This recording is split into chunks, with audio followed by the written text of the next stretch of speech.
Just super proud of this team. We were resilient.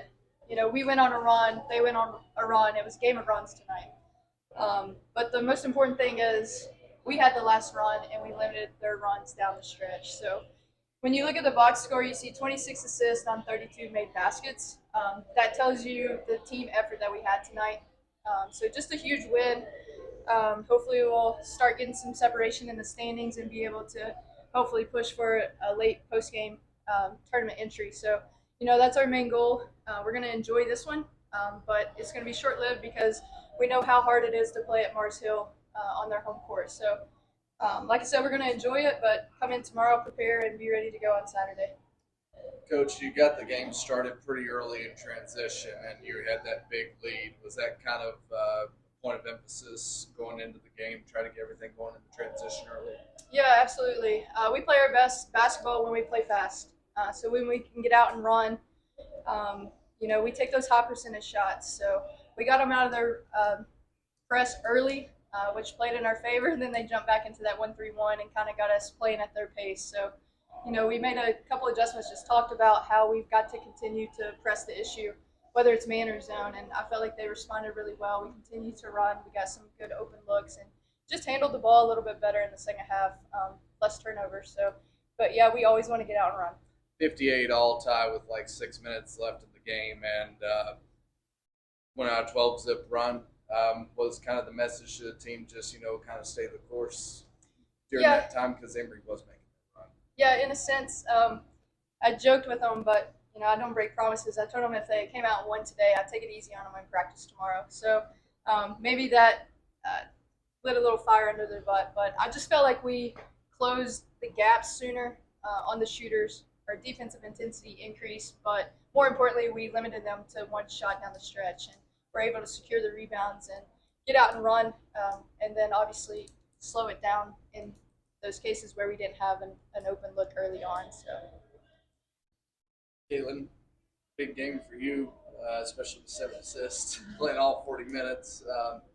You guys had 26 assists, like she said, on 32 made baskets. It's nice to have everybody contributing in some way, right? Yeah, most definitely. I mean, in order to play these big games and come out with a win, we all have to buy in and have the team effort. So it was very nice to have everyone buying in. Talk about, of course, you got 5 assists tonight, but out assisted by 2 of your teammates. That's got to feel good, right? To have that happen. Oh, yeah. 19 assists amongst you guys. That's good. That's me. We're sharing the ball, and Berger was seeing the court well tonight. Whenever she would get it, high post or on the block, she was seeing opposite in that 1-3-1, which was open at all times. So it's good for her to have court vision and us spotting up on the opposite end. And say, well, I mean, you had a great start to the game, and then in the third came out and missed a few shots, but the tenacity to just keep taking the shot. I mean, talk about that confidence, and then you found your rhythm back. Second or third, we haven't figured out. Second or third game where you scored 20 or more points. I mean, just talk about the confidence it takes to just push through that and get your rhythm back. I mean, I just hear Coach over on the sideline, keep pushing, keep going, like she tells me you're good, and just keeps encouraging me, and that really plays a huge role, like playing in my game, because, I feel like a couple missed shots could, feel like I'm screwing up the whole game, but Coach is right there to tell me you're good, and then that's the little switch of momentum I need to keep going. Jamie, is this a rivalry to you? Also, the atmosphere, like, how much did that help? It was huge. It's this is the second game that we've had a big turnout. They've been loud. They always say 6-man. They came ready. Jersey night, I saw a lot of jerseys over there. So, our student section was good, but also our friends and our families of the program, I heard them as well. So, we appreciate the support, whether it's from our own campus or those from afar, but we know we have a lot of people dialed in watching online too. So, the support means the world, and hopefully we can continue to get a crowd because it does help us with our overall energy. What about the rivalry, though? Do y'all a little extra energy there with neighbor down the road? Yeah, I mean, I guess I'll buy into it. It is a rivalry. It's growing up in Southwest Virginia. You hear a lot about UVA-wise. It's Clinch Valley when I was little, and then Emory and Henry. So, it's a rivalry, but I'm very good friends with their coaching staff. So, it's not one of those where it's like a heated rivalry. It's a friendly rivalry for me.